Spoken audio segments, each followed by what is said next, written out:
Hello and happy Tuesday. I'm Pix 11 reporter Katie Corrado. Welcome to Girl Talk. This is a show where we are spotlighting women and girls in the tri-state area who are doing amazing, impactful, empowering work to shatter the ceilings and make their communities a better place. So this week, we are profiling a nonprofit organization based here in Manhattan called She's the First. Take a look. If you question whether one person can really change the world, you haven't met Tammy Tibbetts or Kristen Brandt. We really do believe that just one person, just two people, can spark something. To date, we have about 1,300 girls who have graduated from high school who otherwise wouldn't have. For the past 10 years, the pair has been quietly building a revolution out of their tiny Midtown office. We are the first! Welcome to She's the First. We support girls around the world who will be the first in their families to graduate from high school. And along the way, we train students to be leaders. We're an international organization that works in 11 countries with local partner organizations. We are the first! She's the First educates and empowers young women in developing countries who otherwise may not graduate high school, choose their careers, or start families on their own time. When a girl is educated, she is in a position to break the cycle of poverty in her family and in her community. She's the First has been recognized and supported by the United Nations, Diane von Furstenberg, and Michelle Obama. But perhaps their most meaningful endorsements come from the girls themselves. One of the examples we're most proud of is Maheshwari. She went on to get a master's degree in biogenetics and is now a neurotechnician. To me, being like the first in my family to be educated allows me to help my family. Maheshwari Raja is 24 years old and lives in South India. She's the First sponsored her through high school. Her future is now in her hands. I am able to stand up to my family and tell them that this is what I want to do, and my family was able to support me. Maheshwari could have easily become part of a staggering statistic. 98 million adolescent girls around the world are out of school today.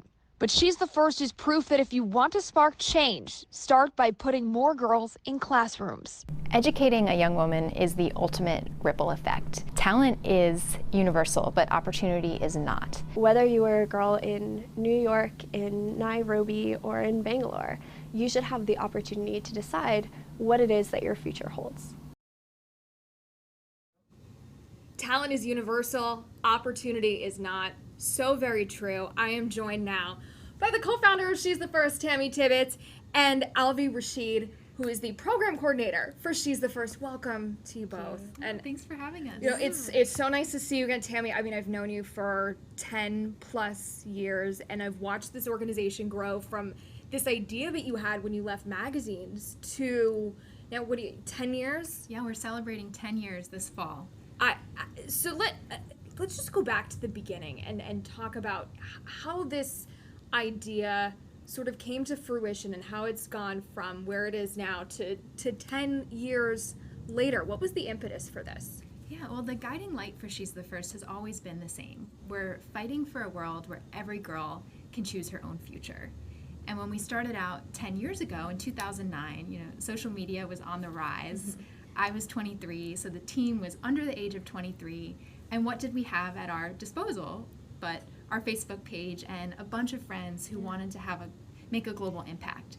So She's the First started out as a social media campaign, but then it quickly picked up steam and turned into a global nonprofit organization. And today we have partnerships across 11 different countries and reach 7,500 girls who will be the first in their families to graduate. What is it like for some of the girls in some of the poorest, hardest hit areas that you serve? What is school like for them, or a typical day of them trying to go to school? Yeah, that's a really great question, because we know that being able to go to school is just like one step on the ladder of gender equality. There's so much more that the girls we work with need to be the own decision makers of their own lives. And some of the issues that they go through is like not having quality teachers, access to transportation, access to school supplies.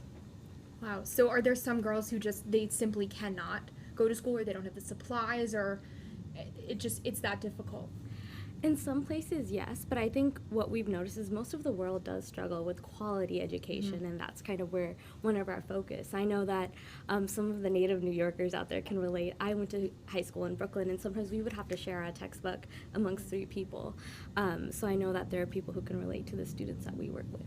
What is the economic impact of when you give a girl an education, the ripple effect that that creates? Yeah, there is just so much. Where do I begin?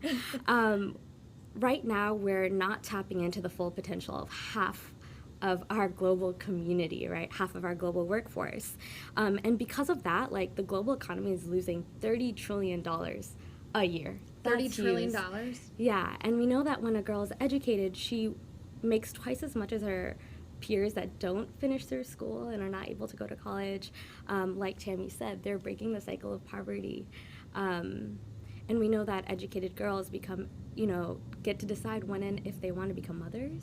And educated mothers raise healthy children who are also educated. So really, there's so much.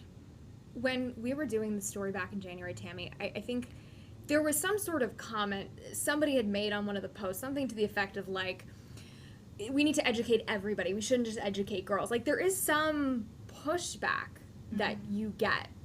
What? Oh yeah, trolls. Like, they're on social media, and like, you're never gonna escape those people. But in terms of who's behind this movement, there has only been an outpouring of support and understanding, both in our headquarters here in New York City, the donors that we have nationally, but then globally with the local organizations that we team up who are deep in their communities, parents of girls. Like, they all want girls to succeed and to achieve their dreams. So there's always going to be, like, the naysayers, but generally it's online. You've got to ignore that, because those are the people who, like, don't even put a name to who they are. And I think we wouldn't have gotten where we are today if there wasn't, like, the time has come for gender equality in many different ways. Like, that is the conversation that is gripping the nation and the world, and it's really exciting to have a special focus on girls, because they are the future. Let's talk about some of the success stories, because they're really pretty powerful. Women getting master's degrees and all sorts of stuff. Can I start? Yeah. I have one person I want to talk about. Let's go. So when I first started at She's the First, I met Ellie Kaya. And I didn't have the honor of meeting her in person quite yet, but Ellie Kaya today is the first in her family to graduate from high school. And not only that, she's the first in her family to graduate from college. And today, she is kind of networking and advocating for girls along the likes of Michelle Obama.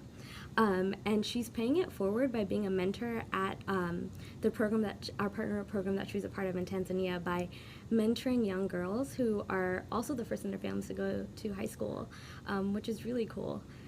Yeah, that was one of the highlights of the last decade for me. Was with my co-founder Kristen. We met Mrs. Obama last October, and she had just got to speak with Ellie for a couple hours. She was talking to a group of girls and sitting next to Ellie. So when I went up to Mrs. Obama, she said, "Ellie is amazing. She's the first does such good work." And it was this incredible moment to have the story of one of the girls that we've supported kind of precede us, and to be what Mrs. Obama remembers to this day. And she posted about Ellie on International Women's Day in March on her Instagram page. So and to think of you guys, impression. If you hadn't helped, that's just one person where there would have been so much wasted talent. Yeah, and Ellie is such a mover and shaker, and she's representative of so many girls who are just lifting up their communities and the girls around them in their own families, but beyond. Let's talk about the campus programs and what so many college women are doing in the U.S. I mean, I did this when I was at Fordham. It's awesome. Yeah, so our campus community is a coalition of students and She's First campus chapters who take action on gender equality. They're having conversations about girls' rights and girls' ed. They're doing creative fundraisers. They're just doing so much. They're building community around this movement. And so we're really excited because it's our 8th She's the First Summit in New York City, and we're going to kick it off on Day of the Girl. So we want all New York City students, regardless of their gender. As long as you're in a high school and college, like, we want to see you. You can find out more information on she'sthefirst.org/summit. So what are some of the programs that your campuses are that your campus chapters are doing? Because I remember we did cupcakes. Remember the tie-dye cupcakes some were big They campaigns. started big. out as and they still are creative fundraisers, Yeah. but the campus community has really evolved into and its advocacy power, which Albie actually has overseen for the past few years. Yeah. Through our, campus community, we know that in order for girls to be the ultimate decision makers in their lives, like, a lot of other things need to change, right? People need to learn about the issues, and they need to spread awareness about the issues, and that's kind of what our campus community does. They learn about girls' rights and girls' ed, and they share that news. And let me tell you about Maria Alejandra. She's a student who learned about the fact that menstruators don't get period products, and she learned about that through She's the First, and now it's changed her career trajectory. She wants to, after graduating college, work for a nonprofit organization that empowers women by giving them access to quality health care. How does it feel to wake up and know that you're helping these women every day? I mean, you're changing the world. You're changing the world, Tammy But Tibbetts. our team feels so motivated by where campus students are always posting on Instagram what they're doing. So when I have a tough day ahead of me, I can just see how they don't give up. And then the girls around the world who are in school or who have graduated and have jobs or are starting organizations. I mean, I'm just trying to keep up with them. So they are far beyond, where I was at 23 when She's the First began. Yeah. Wow. Okay, last thing that I wrap up the show with is a piece of advice that you would give to your 15-year-old self. Ooh. Actually, I think, so I'm going to go back to Ellie. And Ellie said something that is still with me today, and I think will always be with me. And she said, what you do for yourself stays with you, but what you do for others lives on. Oh, that's good. That's really good. That's why I'm keeping it for myself. I like that. Yeah. I would tell my 15-year-old self to just start small, take things one step at a time. I feel like a lot of, thankfully I didn't have social media when I was 15 because I think that complicates things. And, young people see kind of the highlights of everyone's life and not necessarily, what goes into that behind the scenes. And it's a lot of hard work. So even a moment like this, which is really fun and exciting for She's the First, there's so much that happens behind the scenes, and to just not give up on that. And surround yourself with strong women to work with. Always. That's 2 pieces of advice. Always. Well, thank you both so much. I love all the work that you're doing, obviously. And here's to another 10 years. Yeah, see you on the Day of the Girl, October Yes. 11th. October 11th. Thank you both so much.